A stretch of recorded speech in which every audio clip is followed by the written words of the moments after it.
성도는 이 위기의 세상을 믿음으로 극복하기 위해서 늘 성령의 충만함을 사모하는 기도드리는 성도들이 되시기를 주님의 이름으로 축복합니다. 우리는 자동차를 운전하면서 품질이 좋은 주요수를 자꾸 찾아가게 됩니다. 이 자동차가 기름을 넣지 않으면 아무리 비싼 차라도, 아무리 멋지게 꾸며놓은 차라도 움직일 수가 없기 때문인 것이죠. 자동차뿐만 아니라 사람을 위해서도 최상의 연료를 찾는 것은 매우 중요한 일입니다. 우리는 세상의 주요소에서 연료를 채울 것인가, 아니면 하나님의 주요소에서 영적 연료를 채울 것인가 끊임없이 선택하며 사는 세상에 살아가고 있습니다. 영적 연료를 선택할 것인가, 아니면 그만둘 것인가, 선택에 따라 우리가 그리스도까지 다다를 수 있을 것인가 여부가 결정되기도 할 것입니다. 많은 사람이 연료 탱크가 비어서 엔진이 꺼질 때까지 것처럼 보이는데, 이런 사람들은 과거의 영적 경험들을 그것을 바탕으로만 살다 보니까 어느 날 고갈되어져서 그냥 유독가스만 품어내는 차가 될 수 있습니다. 계속해서 엔진을 이렇게 새롭게 해줘야 되는데 엔진을 새롭지 않게 다니면은 이 자동차 쪽에서도 어떤 자동차는, 오래된 자동차는 막 품어내는데 매연을 막 품어내는 것이. 그래서 그 자동차의 매연을 품어내지 못하게 하려고 정기 검사라는 걸 통해서 뭐 하고 있어요? 가려내고 있어요. 그래서 이 정기 검사 때 매연이 많이 나온다고 빠꾸 당하면 보링을 하든지, 그렇지 않으면 수리를 하든지, 그렇지 않으면 차를 바꾸라고 요구하고 돼 있어요. 성도는 교회라는 하나님의 주요소에서 끊임없이 이 주요소를 방문하셔야 된다는 것입니다. 오직 우리의 믿음이 주님에게 채워져 있을 때 죄악된 세상에서 벗어날 수가 있기 때문인 것이에요. 우리는 오늘도 하나님의 주요소에서 이 영적 심령을 대고 하나님의 말씀에 순종이라는 말씀으로 성령을 가득 채우셔야 됩니다. 이렇게 우리는 기도할 필요가 있습니다. 이리 성령을 좀 가득 채워주옵소서. 저와 여러분의 심령 속에 성령이 가득 채워지도록 기도할 필요가 있어요. 성령의 기름으로 가득 채워지는 것을 우린 성령 충만이다 라고 말하는 것입니다. 본문에서 하나님께서 바울을 통해서 세월은 때로는 현재 세계에 주어진 전 기간을 의미하기도 하고, 인간의 삶의 기간이기도 하고, 또는 세월이란 합당한 때와 기회를 의미하기도 합니다. 본문이 말하고자 하는 세월은 위의 모든 것을 포함할 수도 있지만, 특별히 세월이란 때나 기회를 의미하는 것으로서 주어진 기회와 시간을 선용하여 주님의 뜻을 이루라는 의미에서 세월을 아끼라라고 우리에게 권면하고 있는 것입니다. 우리 하나님께서 우리로 선을 행하게 하고 그의 모든 뜻을 이루기 위해서 주신 기회를 아끼고 선용해야 한다는 것입니다. 그런데 우리가 기회를 아끼고 선용하기 위해서는 몇 가지 전제되어야 할 것이 있어요. 이어서 그리스도인이 취해야 할 삶의 자세가 또 필요할 것입니다. 지혜 있는 자같이 행하여 살아가기 위해서는 주의 뜻이 무엇인지를 먼저 알아야 된다는 것이죠. 주의 뜻을 깨달은 자는 성령 충만한 생활을 하라는 것입니다. 어떤 사람은 최근의 영적인 유행이나 최근의 프로그램이라는 이 값비싼 대체물로 채우려고 해요. 그래서요, 막 반복되어지는 이 잘못된 최신 것들로만 채워지면 좋은 줄 알고 막 흔들리기에 살아가는 사람들도 있어요. 하지만 그들은 하나님께서 약속하신 연료는 최대한의 효과로 우리의 인생의 경주를 잘 달리게 하고 있다는 사실, 하나님 주신 에너지, 하나님이 주신 그 에너지를 가지면 우리가 이 어떤 환경에서도 잘 달리는 이 신앙의 삶을 살아갈 수 있게 된다는 것입니다. 세상의 것으로는 금방 무너지지만 하나님이 공급해 주신 그 에너지여야만이 어디까지 갈 수 있다고, 달려갈 수 있다고요? 천국에까지 달려갈 수 있다라는 것입니다. 자, 하나님의 말씀으로 채워지는 것, 하나님에 대한 신앙으로 채워지는 것, 하나님을 기쁘시게 하는 것으로 채워지는 것, 하나님의 평안으로 채워지는 것, 하나님에 대한 사랑으로 채워지는 것, 하나님의 능력으로 채워지는 것, 끊임없는 기도로 채워지는 것들을 우리는 우리의 삶 속에 이루어가는 것이다. 하나님으로부터 공급되어지는 것으로 우리가 살아가는 것이지 내게 있는 것으로 살아가는 것이 아니다. 그래서 예배는 믿음으로 살아가는 성도들에게 재충전의 시간이 바로 예배다. 믿음이란 내 생각을 포기하고 하나님의 생각으로 세상을 바라보는 결단. 지금까지는 내가 배운 세상의 지식으로 세상을 판단하고 자기가 다 아는 것처럼 말하려고 하고 다 알고 깨닫고 살아가는 것처럼 말하지만 자기 삶은 형편없이 사는 거예요. 가치 없는 삶을 사는 사람이 얼마나 많이 있는지 몰라요. 지식으로, 세상 지식으로 가득 찼는데 그의 삶은 속은 더러운 것으로 가득 차 있어가지고 가치 없는 인생을 사는 거죠. 전혀 그 직분에 맞지 않는 가치 없는 인생을 사는 사람들이 얼마나 많이 있는지 몰라요.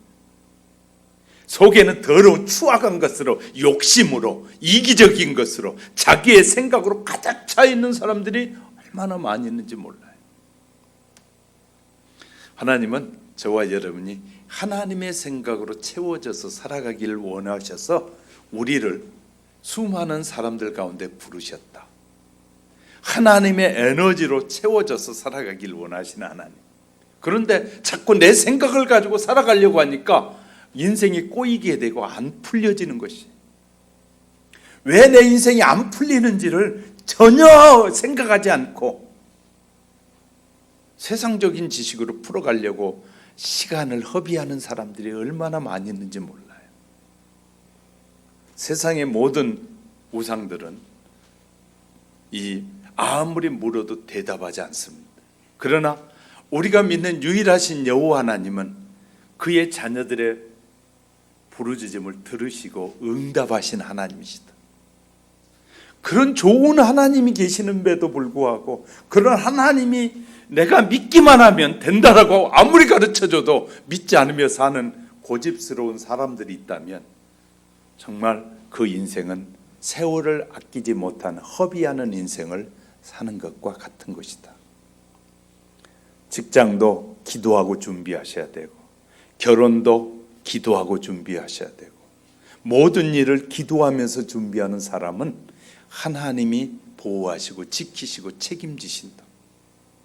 하나님 앞에 맡기지 않고 자기의 생각대로 자기의 좋은 것들대로 살아가려고 하다 보니까 자꾸 꼬이고 문제가 생기고 있다는 것입니다. 하나님께서 보실 때 우리의 삶이 무엇인가라는 생각을 하고 살아야 돼.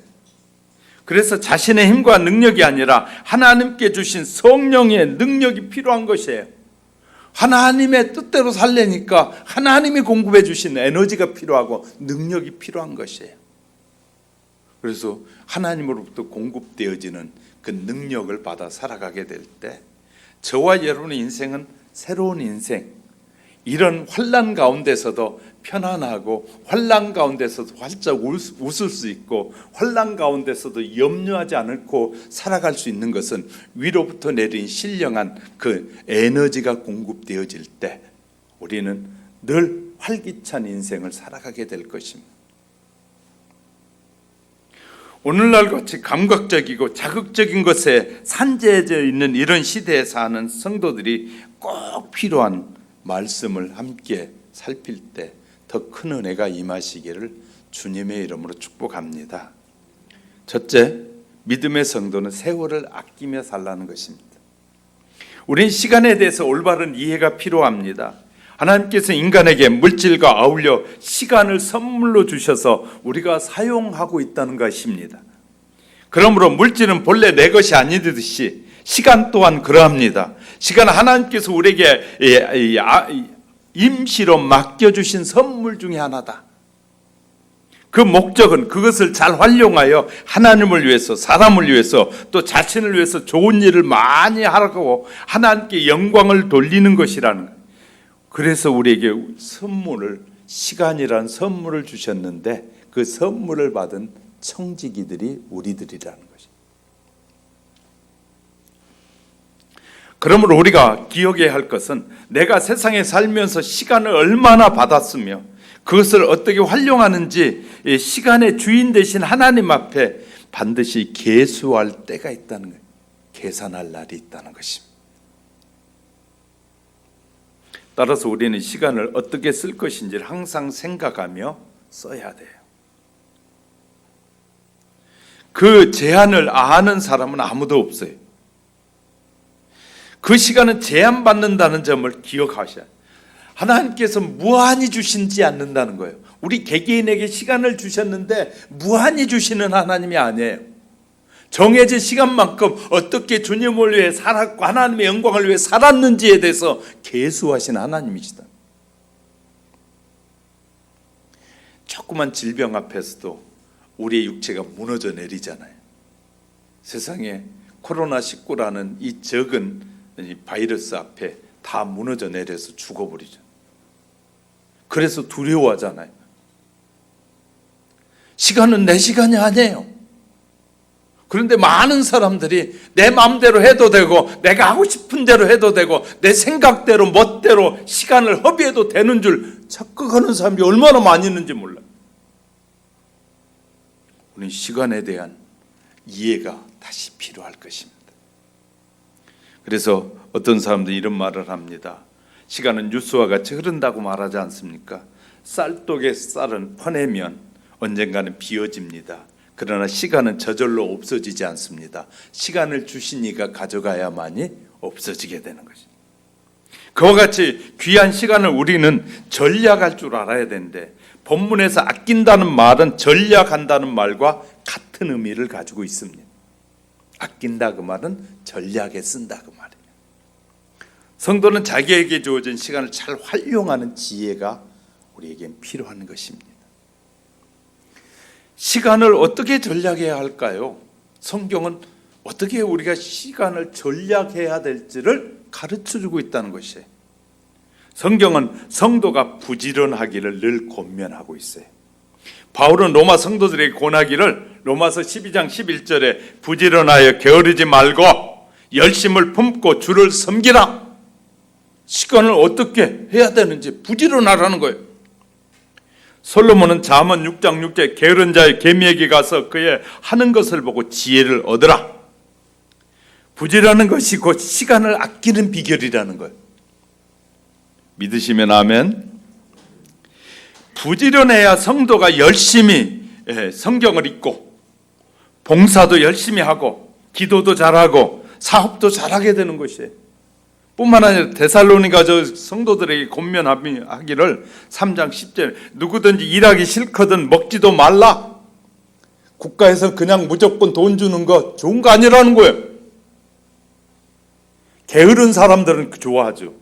일하기 싫어하는 사람들, 일하기 싫어하는 젊은이들, 놀기를 좋아하는 젊은이들, 자기에게 맡겨진 사명이 뭔지를 모르는 젊은이들은 국가에서 주는 걸 굉장히 좋아하죠. 그러나 내가 뭘 해야겠다고 하는 사람은 공짜로 주는 거 좋아하지 않아요. 공짜는 어르신들, 일할 수 없는 사람들이 받으시고 우리는 일하겠습니다 하고 할 줄 알아야 되는 것이. 성경 우리에게 건강을 주신 것은 열심히 일하라고 하는 것이지 그냥 국가에서 공짜로 남이 공짜가 없어요. 다른 사람이 수고한 걸 내가 얻어 쓰는 거거든요. 남이 수고한 거. 남은 밤을 새워가면서 일해가지고 세금 낸 그 세금이 나에게 공짜로 돌아온 거거든요. 도둑놈 같은 사람들은 남이 수고한 걸 국가에서 법을 만들어서 빼앗아다가라도 나를 주는 것이 그게 좋은 사회라고 말해. 게으른 자들이 하는 소리예요. 우리는 내가 최대한 열심을 내서 심고 수고해서 얻은 걸 먹고 살아라고 말하잖아요. 사회복지제도는 연약한 사람들을 위해서 있는 것이고 정말 일할 수 없는 사람들에게 주어지는 것이 복지인 것이지, 일할 수 있는데도 불구하고 놀고 게을러서 그런 자들에게 주는 것이 사회복지는 잘못된 복지거든.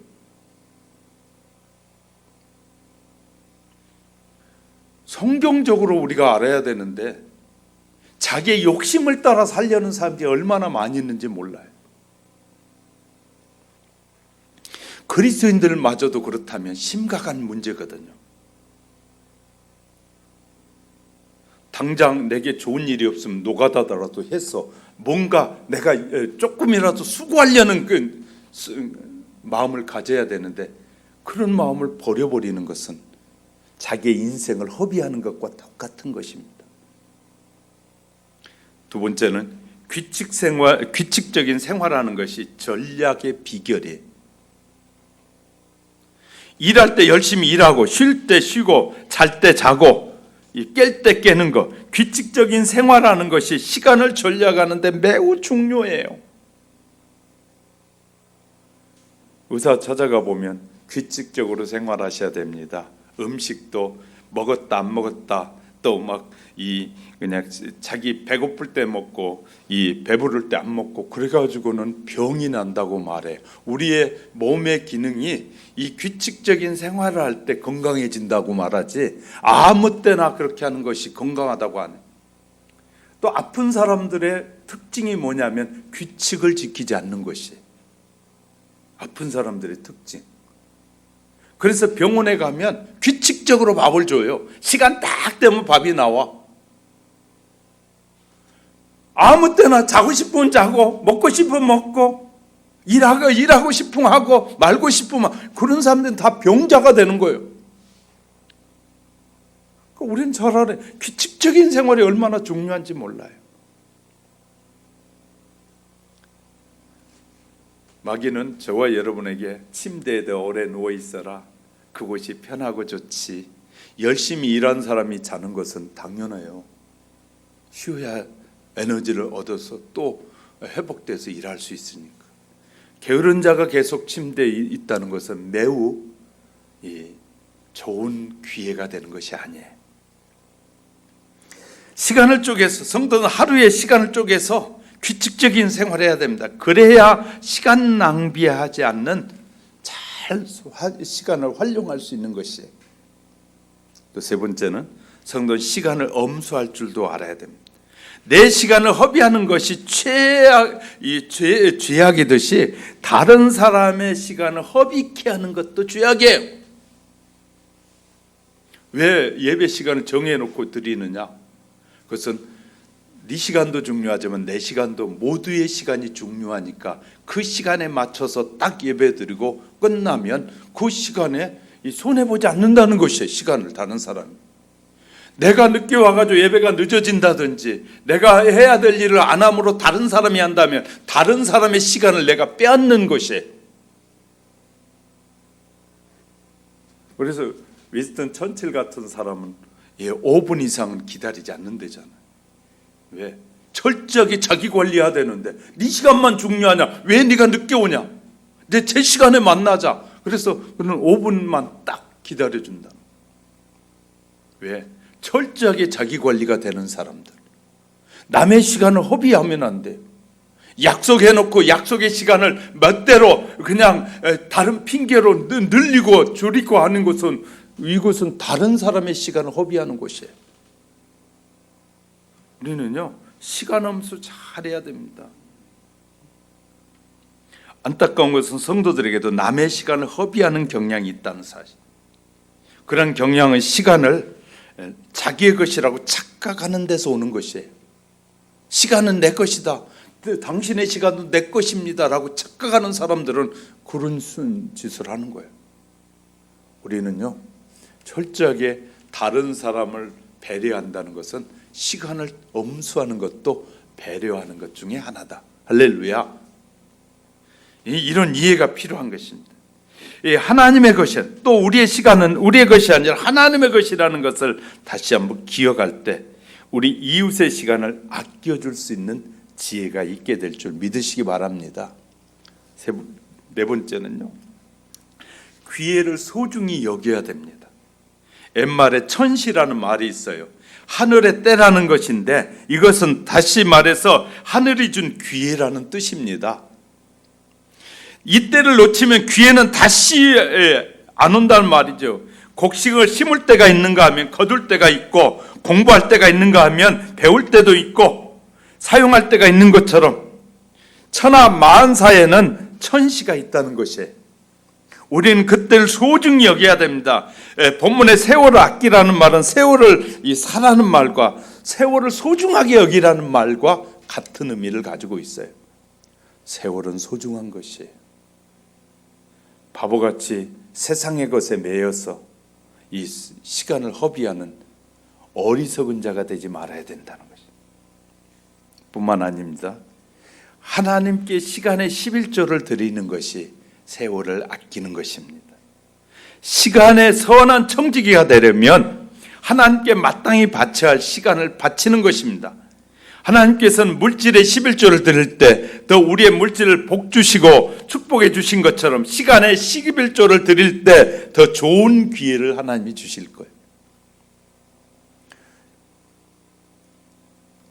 다른 약속을 더 소중히 여기고 예배를 소중히 안 여기시는 사람을 자꾸 하나님이 축복해 주시면 그는 자기의 시간을 더 소중히 여기게 될 것입니다.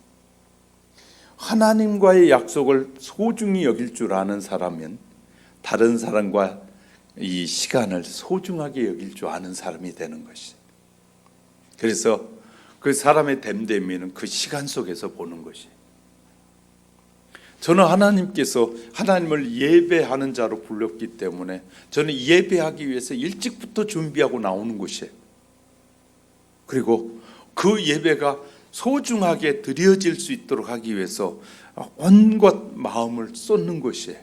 나는 예배하는 자로 부름을 받았기 때문에. 그렇게 되어지는 것처럼 어떤 사람 직장, 제가 사업을 할 때 보면 꼭 시간 맞춰서 오는 사람이 있는가 하면 어떤 사람은 10분 전에 와서 미리 준비하는 사람이 있어요.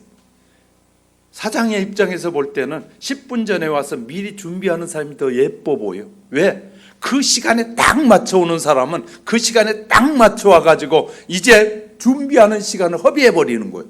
그런데 사장의 입장에 볼 때는 미리 와서 딱 준비했다 그 시간에 일을 딱 시작하는 사람이 훨씬 예쁜 것처럼 하나님이 어떤 사람에게 복을 주시겠어요? 우리를 예배자로 불렀는데 예배를 소홀히 여기고 하나님과의 약속을 소홀히 여기는 사람에게 축복하시겠느냐 말이에요. 우린 잘 아셔야 돼요.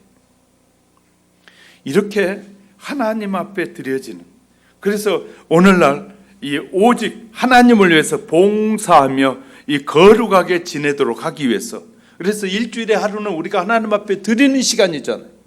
이 시간을 거룩하게 하기 위해서 우리는 주일 성수 혹은 성수주일한다라는 말을 쓰게 된 것이에요. 저와 여러분 하나님 앞에 드려질 시간만큼은 소중하게 여기고 그때는 다른 약속을 하지 않고 그 예배에 집중할 수 있는 그런 믿음의 사람들이 되시기를, 그래야 세월을 아끼는 사람이라는 사실을 기억하시기를 주님의 이름으로 축복합니다. 두 번째, 믿음의 성도는 성령의 충만함을 받아야 합니다. 성령 충만한 성도는 생활은 어떤 것이냐? 오늘 우리에게 주신 말씀, 성령 충만한 성도의 생활에 대해서 설명드리려고 하는데, 성령 충만한 성도의 생활에 5가지를 말씀드리려고 하는데, 하나님의 말씀을 여러분의 생활에 적용하는 여러분이 되시기를 주님의 이름으로 축복합니다.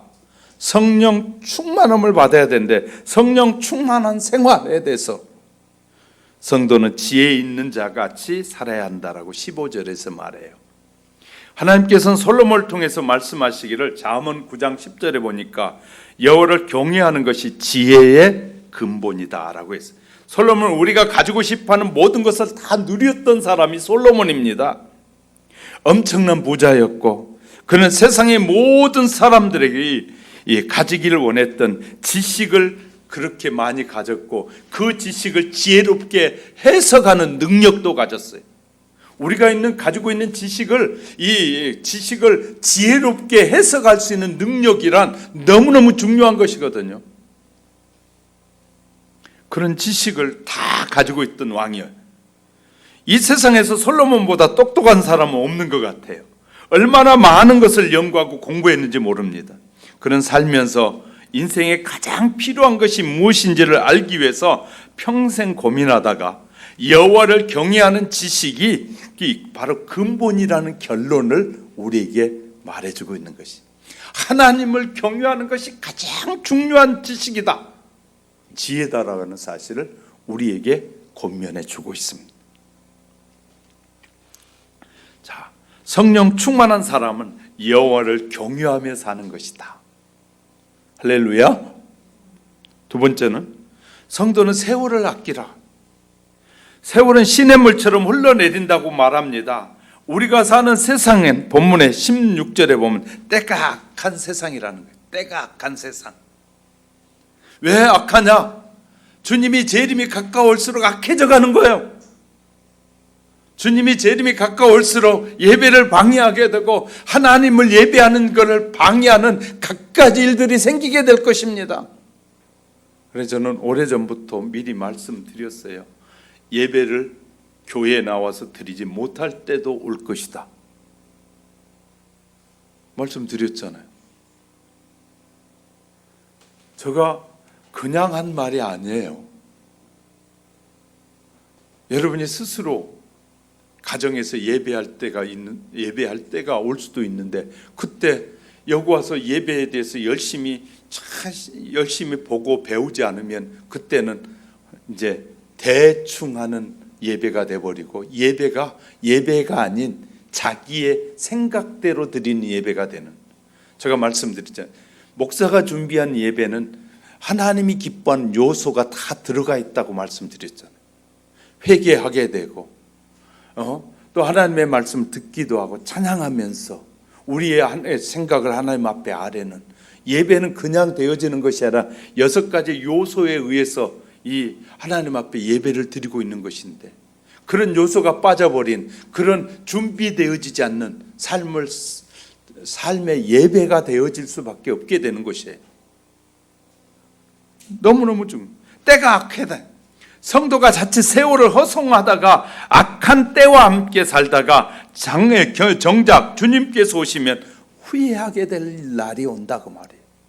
세월을 아끼지 않고 살다가 후회할 날이 와요. 그때부터 열심히 할 걸, 그때 부모의 얘기를 잘 들을 걸, 그때 교회 지도자의 말을 잘 들을 걸. 그렇지만 아무 의미 없다는 거예요. 껄껄껄 해봐야. 지혜롭고 성령이 충만한 성도는 17절 오직 주의 뜻이 무엇인가 이해하라. 성령이 충만한 사람은 주의 뜻이 무엇인지를 뭐 하는 거예요? 이해하는 것입니다. 성령님은 성도들에게 주님의 뜻이 무엇인지를 가르쳐 주기 원해요. 그래서 왜 성령의 충만함을 입으라고 하느냐? 성령 충만함을 구해야 하느냐? 성령님께서 주의 뜻을 우리에게 가르쳐 줘요. 저에게도 성령이 가르쳐 주는 거예요. 우리가 말씀을 종이 읽을 때, 또 설교를 위해서 읽을 때 성령께서 가르쳐 준다 말이에요. 주의 뜻이 이런 것이다라고 알게 하시기 위해서. 그래서 성령의 충만함이 필요한 거예요. 정결한 심령으로 기도하면서 주님의 뜻을 분별하며 사는 성도가 돼야 돼요.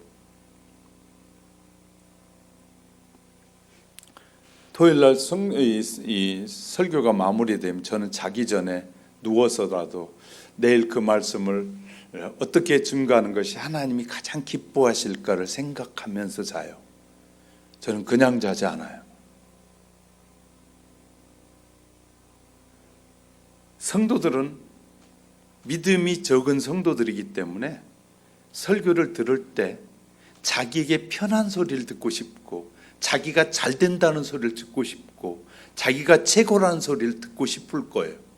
그러나 하나님은 모든 사람은 죄인이다, 모든 사람은 악한 유혹에서 벗어나지 못한 삶을 살고 있다고 하는데, 설교자를 통해서 듣고 싶은 것은 잘합니다, 하나님이 복 주시기 원합니다, 세상적인 복을 받기 원하는 거예요. 그래서 그런 소리 잘하는 사람을 설교 잘한다고 그래. 내 마음에 거리낌이 되고 내가 그렇게 안 살았더니 주의 종을 통해서 회개하라, 하나님의 말씀대로 살지 않는 자에게 심판이 있을 것이다 라는 소리를 듣기 싫다면 성령이 충만한 사람이 아니에요. 왜? 아직도 죄에 가득하고 세상의 유혹을 받고 살고 있기 때문에. 저와 여러분 거룩해지는데 가만히 있으면 거룩해지는 것이 아니라, 거룩해지기 위해서는 뭐가 필요해요? 힘쓰고 애씀이 필요해요. 성령의 역사를 따라서 힘쓰고 애써야 변하죠. 성령님이 아무리 많이 역사했는데 집에서 꼼짝하지 않고 예배 드리기 싫어요 하고 주저앉아 있으면 의미가 없잖아요. 성령님이 예배 드리라고 하면 버떡 일어나서, 기도하라고 하면 자다가도 일어나서 하나님 앞에 나와 기도할 수 있는, 그리고 그 자리에서 무릎을 꿇고 기도할 수 있는 자가 성령이 충만한 자예요. 성령이 아무리 그렇게 하면 안 된다고 말해도 자기 고집을 부리고 있으면 성령님은 네가 선택한 거 네가 책임져라 라고 말씀하시는 거예요. 성령님은 우리가 순종하기를 원하고, 하나님은 순종하는 자를 축복하신다고 약속해요. 자꾸 축복은 물질로, 내가 잘 되는 것으로, 내가 사람들로부터 인정받은 것이 축복이라고 생각하지 마시고, 하나님을 잘 믿는 것이 축복이고, 고난 가운데서 즐거워하는 것이 축복이고, 어떤 시련 가운데서 주님을 높여드리는 것이 축복이라는 사실로 바뀌어져야 되는 거예요. 아직도 세상적인 축복을 마음에 여기고 살아가고 있다면 지금 시대에 맞지 않는 신앙의 자세를 갖고 있는 것이에요. 세 번째는, 성도는 술 취하지 말라고 18절에 하나님께서 솔로몬의 왕을 통해서 잠언 23장 29절 30절에 재앙이 누구에 있느냐, 재앙이 어떤 사람에게 임하느냐, 근심이 어떤 사람에게 있느냐, 분쟁이 어떤 사람에게 있느냐, 원망이 어떤 사람에게 있느냐, 까닭 없는 상처가 어떤 사람에게 있느냐, 붉은 눈이 누구에 있느냐, 술에 잠긴 자에게 있고 혼합한 술을 구하러 다니는 자에게 있느냐. 사도 바울은 고린도 교회 성도들에게 권면하기를, 고린도서 6장 10절은 도적이나 탐남을 부리는 자나 술 취하는 자나 모욕하는 자나 속여 빼앗는 자는 하나님의 나라를 유업으로 받지 못하느니라. 그런 사람들은 하나님의 나라를 유업으로 못 받는. 성령 충만의 반대는 술에 취한 것입니다. 비단 음주만이 아니라 세속의 물욕에 취하고, 세속의 정욕에 취하고, 세속의 성욕에 취하고, 권세력에 취하고, 명예욕에 취한 사람들은 성령님이 생각이 아니라는 것. 성령님의 생각이 아니에요. 그건. 성도는 세속의 술이나 이 가무에 취하지 말고 성령에 충만하게 취해서 하나님의 나라를 유업을 받기 원하신다. 성령님은 저와 여러분이 하나님의 나라의 그 기업을 유업으로 받기 원하시는 거예요. 네 번째는, 성도는 시와 찬송과 신령한 노래로 하나님을 찬양해야 한다고 19절에 말해요. 찬양은 마음의 쾌락이나 정서의 순화나 내지는 그 자신의 기분을 내는 노래 부르는 것이 아니에요. 찬양은 그냥 내 마음의 그 순화를 위해서 하는 것이 아니라 말이에요. 세속적인 노래, 술에 취해야 잘 불러요. 그래서 세속적인 노래는 술에 취해야 잘 불러요. 그리고 그것이 대단한 걸로 착각해요. 찬양은 하나님을 기쁘게 하고 영광을 하나님께 돌려드리는 것이 찬양이에요. 그래서 마음을 다하고 성품을 뜻을 다해서 그분의 그 놀라운 능력을 알고 인정하면서 부르는 찬양이 되어야지, 그냥 취해가지고 흥얼흥얼하는 것이 찬양이 아니란 말이에요. 성령 충만하지 않는 찬양은 하나님을 기쁘시게 하지 못할 것입니다. 육신의 안일이나 세속적인 즐거움을 내려놓고 오직 하나님의 영광을 위해서 성령 충만하게 받아 영혼의 노래로 찬양하는 성도가 되기를 주님의 이름으로 축복합니다. 다섯 번째는 성도는 범사에 하나님께 감사하고 피차 복종하라고 21절에서 말하고 있어요. 감사는 영혼의 헌신이다. 잘되고 형통해서 감사하는 것은 조건부 감사합니다. 그렇게 조건을 주셨으니까 하는 감사고, 조건부 감사는 별다른 의미가 없습니다. 안 해주면 안 하니까 감사도 안 하니까. 진짜 감사는 힘들 때 감사하는 것이고, 진짜 감사는 어려울 때 하는 것이 감사고, 실패했을 때 감사해야 감사고, 고난과 핍박을 받았을 때 감사, 병들었을 때 감사할 수 있어야 돼요. 이것이 감사거든요. 힘들고 어려울 때, 실패했을 때, 이 시험에 빠졌을 때 드린 감사가 조건이 없는 감사예요. 아무런 하나님이 안 해줬어도 내 마음으로부터 감사하는 것이, 이것이 무조건적 감사. 우리 뭐가 잘 돼야만이 하잖아요. 그래서 늘 이 감사 헌금에 올라오는 이 조건들을 보면 뭐 해줘서 뭐 해줘서 뭐 해서 조건부 감사인 거예요. 실은 하나님께서 이 한 주간을 지켜주신 것만 해도 마음으로부터 감사가 필요한 것인데 그런 감사는 없단 말이죠. 그러니까 우리의 감사에도 수준이 있는 것이거든요. 수준이. 그러니까 이 아이들은 줘야 좋아해요. 우리 하은이도 내가 다 원하는 대로 다 해주니까 할아버지 좋아, 할아버지 좋아. 근데 엄마는 안 돼, 아빠는 그건 안 돼. 그러니까 엄마는 미워 이렇게 하잖아요. 그 조건부 미워요. 조건이. 왜? 자기에게 다 해주면 좋고 안 되면 싫어하는 것. 이건 좋은 감사가 아니에요. 정말 감사는 환난 가운데, 시련 가운데서도 물론 다른 감사도 필요하죠. 거의 필요하지 않다는 것이 아니라 그런 조건부 감사도 필요하지만 진짜 수준 있는 감사는 고난과 시련 가운데서도 하나님 이기고 승리할 걸 믿고 드려지는 감사가 좋은 감사다. 할렐루야. 우리가 이런 감사가 필요한 것이거든요. 그리스도인으로서 지켜야 할 이 대인관계 기초가 될 것입니다. 어느 한쪽만이 겸손이 아니라 상대에게 겸손의 태도. 성도들은 그리스도 안에서 한 몸을 이루기 위해서는 우리는요 피차 겸손하라. 나만 겸손해서는 안 돼요. 저 사람도 함께 겸손해져라. 함께 겸손해지라. 이 성령이 충만하면 함께 겸손해질 수밖에 없어요. 말도 안 되는 소리를 해도 성령이 충만하면 그래 이해가 되는데, 성령이 충만하지 않으면 자기 마음에 안 드는 소리 한 소리만 들어도 팍 하고 튀어나오는 것을 보게 돼. 하나님의 일을 하는데 하나님의 이런 일을 했으면 기도하면서 이분이 이런 일을 했으면 좋겠다 하고 기도하면서 준비하잖아요. 근데 목사님 못해요. 그러면 튀는구나. 성령이 충만하면 그것이 하나님의 음성으로 듣고 하나님의 일로 듣는데, 이 성령이 충만하지 않으면 그 일을 목사의 일로 듣고 귀찮은 일로 들려지는 거예요. 그러니까 못해요 하고 반대하는 거예요. 그것이 하나님의 이름에도 불구하고 우리가 잘 아셔야 돼요. 여러분이 하고 있는 일은 저를 위한 일이 아니라 하나님을 위해서 하는 일이에요.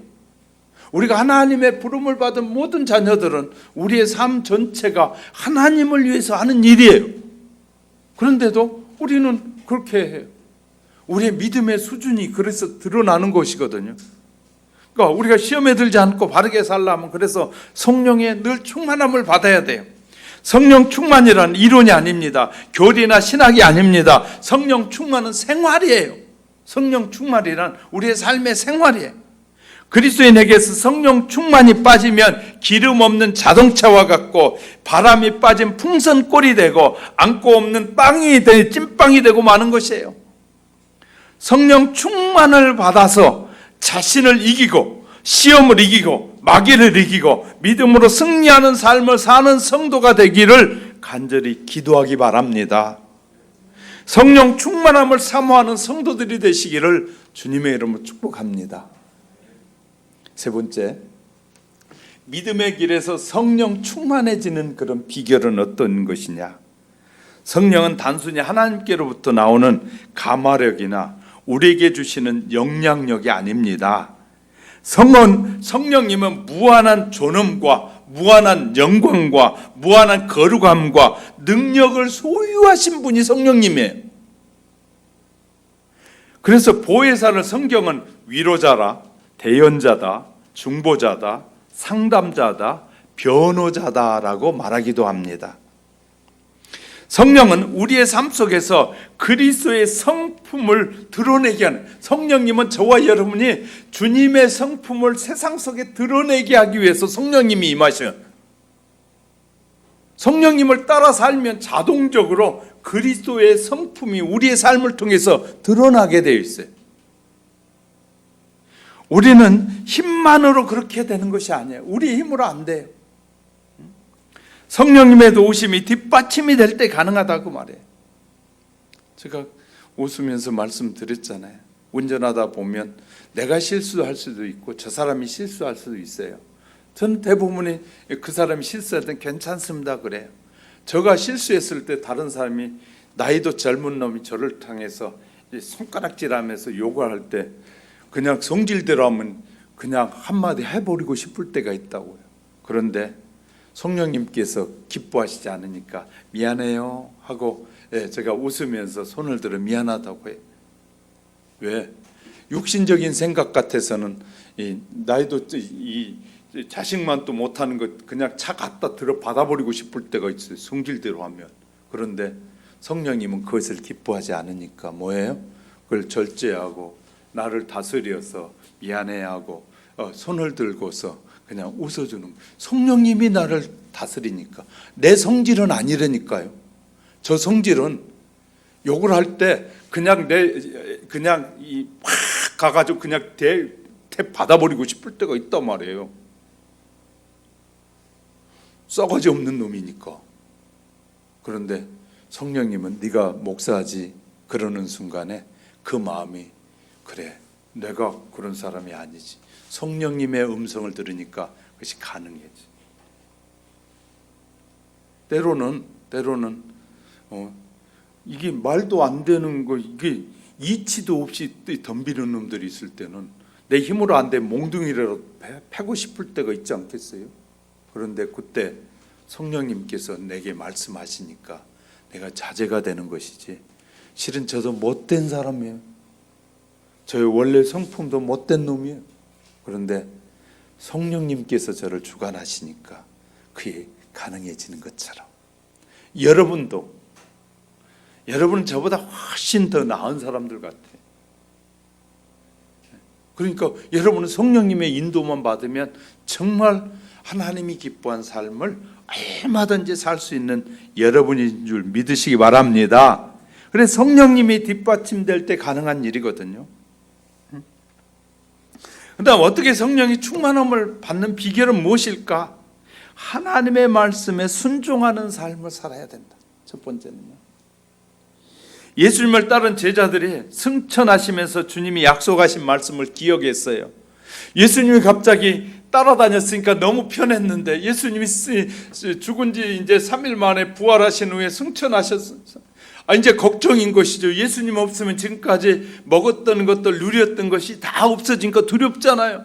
그런데 주님은 그때 그냥 가지 않고 몇 날이 못되어 너에게 성령을 줄 테니 너희가 내 약속을 기다리라 라는 소리를 듣게 돼요.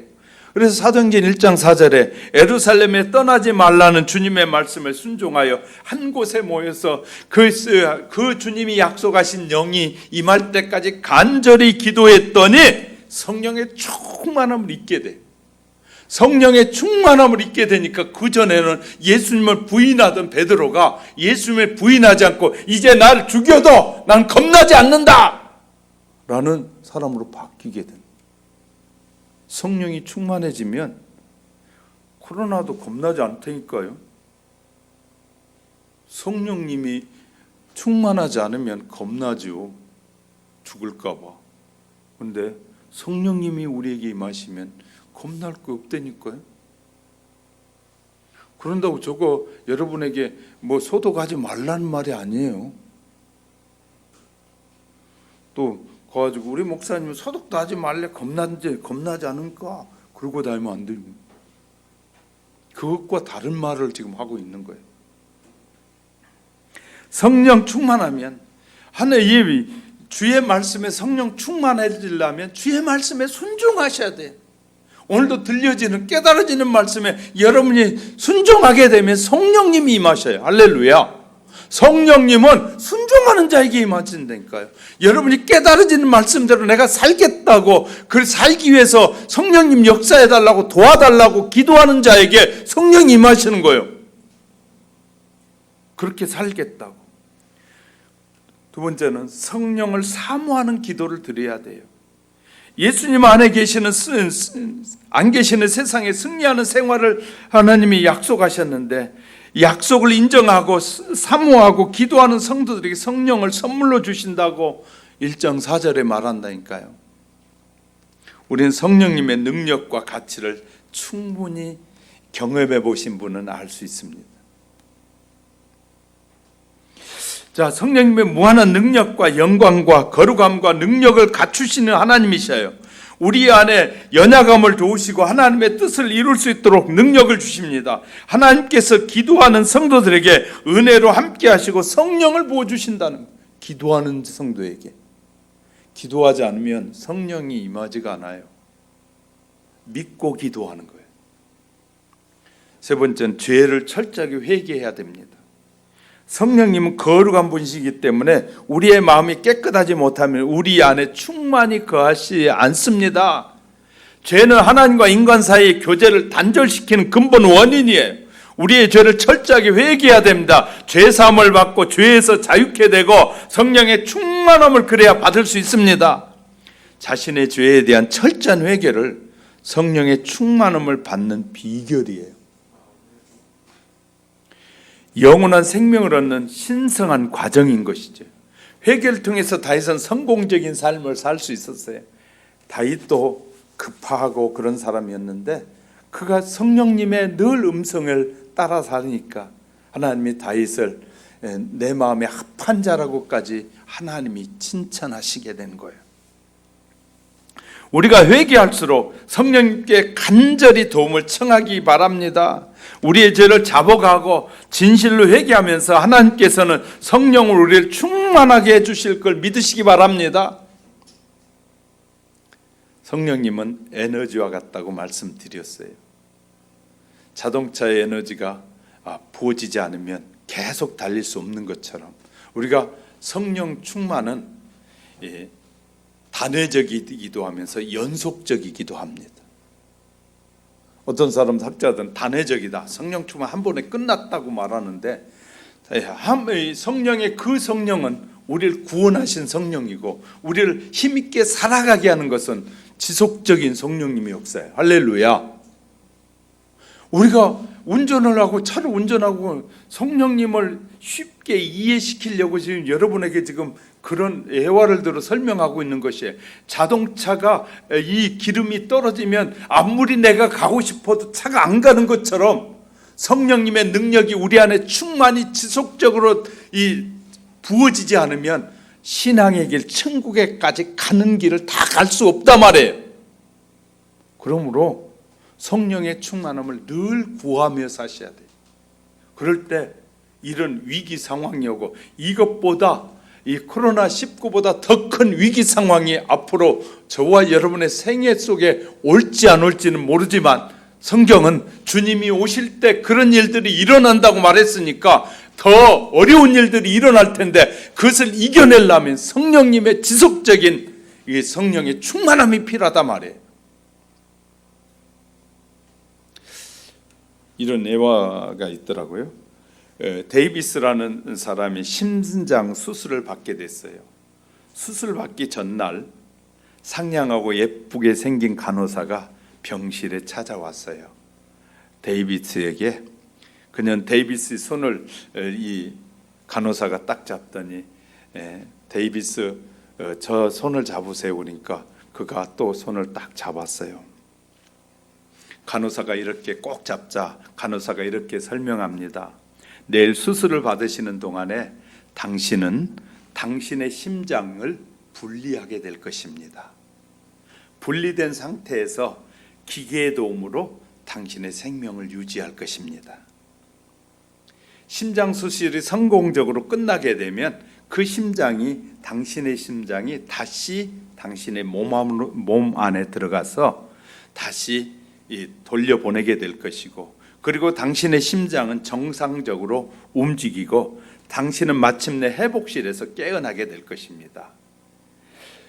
그러므로 당신은 10시간 동안 움직일 수 없을 것이고, 당신이 비록 움직일 수 없고 말을 하지 못하고 심지어는 눈을 뜨지 못한 상태에 있을지라도 당신의 의식은 완전한 가운데 주위에서 일어나는 모든 소리를 들을 수는 있을 것입니다. 나는 당신이 완전히 회복될 때까지 당신의 곁에 머물러 있겠습니다. 나는 당신에게 필요한 모든 조치를 신속하게 정확하게 처리하면서 완전히 회복되도록 당신을 도와드릴 것입니다. 데이비스가 수술을 마치고 의식이 회복될 때까지 간호사는 그 데이비스 곁에 떠나지 않고 기다리고 지키고 있었어요. 데이비스는 수술이 시작되고 다시 깨어날 때까지 무려 16시간 동안 자신의 손을 꼭 잡아준 간호사의 그 따뜻한 손길을 느끼면서 다시 회복되는 것이. 그러면서 말했어요. 당신이 내 손을 붙잡고 있은 것이 굉장히 힘이 됐습니다. 데이비드 깨어나면서 그런 얘기를 했다는. 그런데 놀라운 것은 성령님께서 저와 여러분을 이처럼 우리가 천국에서 깨어날 때까지 계속해서 우리 안에서 우리를 붙잡고 계신 분이 계시는데 그분이 성령님이다. 할렐루야.